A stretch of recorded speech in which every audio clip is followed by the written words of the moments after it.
This is problem 1 of standard 8GB7, where we're trying to apply the Pythagorean theorem to determine unknown side lengths in right triangles. In this case, it is a two-dimensional figure that we're dealing with. Okay, so let's look down here and see what we've got. An 18-foot ladder is leaning against a wall. The bottom of the ladder is 4.5 feet from the base of the wall. How high up the wall does the ladder reach? Round your answer to the nearest tenth. And so once again, they're wanting it to the nearest tenth.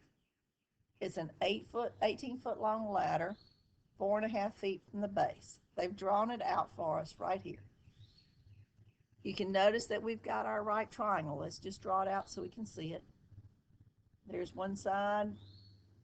Here's one side. And this ladder makes the third side. Ladder side makes the third side. And here's where our right angle is, right there, between the wall and the ground. Okay, so if this side is 18 and that side's 4.2, we're looking for this side. This is a right triangle. We've got two sides. We're looking for a third. We can use Pythagorean theorem to find it. A squared plus b squared is equal to c squared. And see, our diagram is just of this side of the thing. This is a two-dimensional diagram. Although it's a three-dimensional figure, it's a two-dimensional diagram that we're looking at. So we can use Pythagorean theorem. A squared plus b squared is equal to c squared.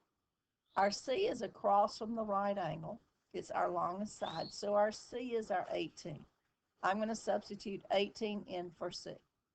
Now, it doesn't matter here which one is A and which one is B. Either one of the legs can be A or B as long as the hypotenuse is the C.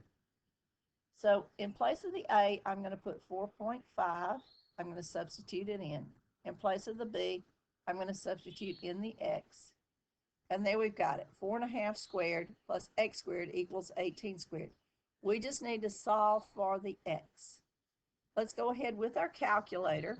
And let's find the square root of 4.5. And if you're working with the TI-30X2S, you can simply put in 4.5 and hit the squared key. If not, you can do 4.5 times 4.5. And you would get 20.25. I'm going to substitute 20.25 in place of this 4.5 squared because they're equal. Plus x squared is equal to, now let's do 18 squared. In your calculator, 18 squared, or 18 times 18, and that would be 324. Okay? Now, I am solving for my x. Let's subtract 20.25 from both sides. If I do that, this is going to say x squared then is equal to, in your calculator, 324 minus 20.25, and that would give you 303.75,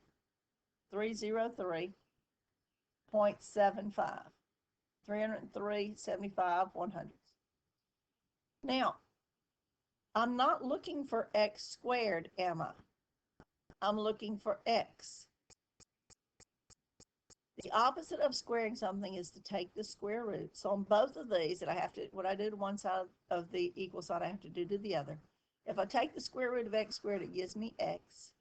And now in the calculator, I need to get the square root of 303.75. If you have a TI-30X2S calculator, put in second function, square root, 303.75 equals, and you should get 17.428, but it said it wanted to the nearest tenth.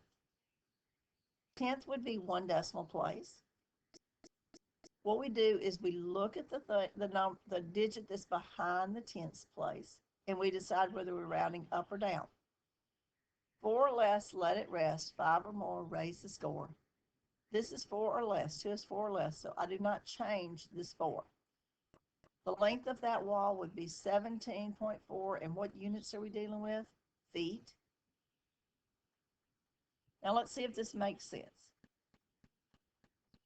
This side is 4.5, this side is 17.4, the long side is 18. That would make sense, as long as the hypotenuse is greater than either one of the two sides. That's how you find the side length in a right triangle. Remember, we had two sides, we were looking for the third, using Pythagorean theorem.